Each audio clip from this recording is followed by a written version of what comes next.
না বলা গল্পের সন্ধানে আপনাদের স্বাগত। আজ আপনারা শুনছেন শহরের কোণে বেড়ে ওঠা এক প্রেমের গল্প। তাহলে চলুন দেরি না করে শোনা যাক।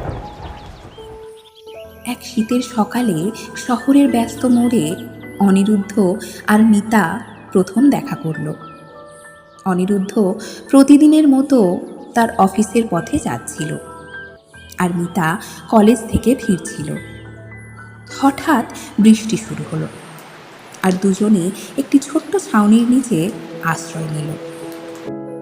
প্রথম দেখায় চোখে চোখ পড়তেই একটি মিষ্টি হাসি বিনিময় হলো। অনিরুদ্ধ তার ছাতাটা মিতাকে এগিয়ে দিল। আপনার ছাতা নেই মনে হয়, এটা নিন। মিতা একটু ইতস্তত হয়ে বলল, না থাক, আপনারও তো ছাতা দরকার। অনিরুদ্ধ হেসে বলল, আমি ভিজে গেলেও কোনো সমস্যা নেই, কিন্তু আপনি ভিজে গেলে ঠান্ডা লেগে যাবে। এরপর তাদের মধ্যে কথা শুরু হলো, জীবনের ছোট ছোট ভালো লাগা, স্বপ্ন আর ভবিষ্যতের কথা। সেদিন বৃষ্টি থামলেও তাদের গল্প থামল না। এরপর প্রায় প্রতিদিনই তাদের দেখা হতে লাগলো, কখনো একই ক্যাফেতে, কখনো বা একই পার্কে।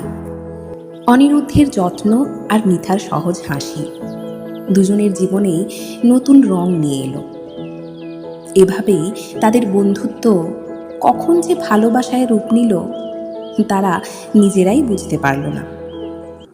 একদিন বৃষ্টি ভেজা বিকেলে সেই পুরনো ছাউনির নিচে দাঁড়িয়ে অনিরুদ্ধ মিতার হাত ধরে বলল, তোমার পাশে থাকার জন্য আমি যে কোনো বৃষ্টিতে ভিজতে রাজি।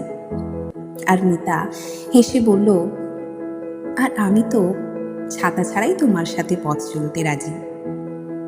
এভাবেই তাদের ভালোবাসার গল্প শুরু হলো, যা সাধারণ হলেও তাদের কাছে ছিল পৃথিবীর সেরা প্রেমের গল্প।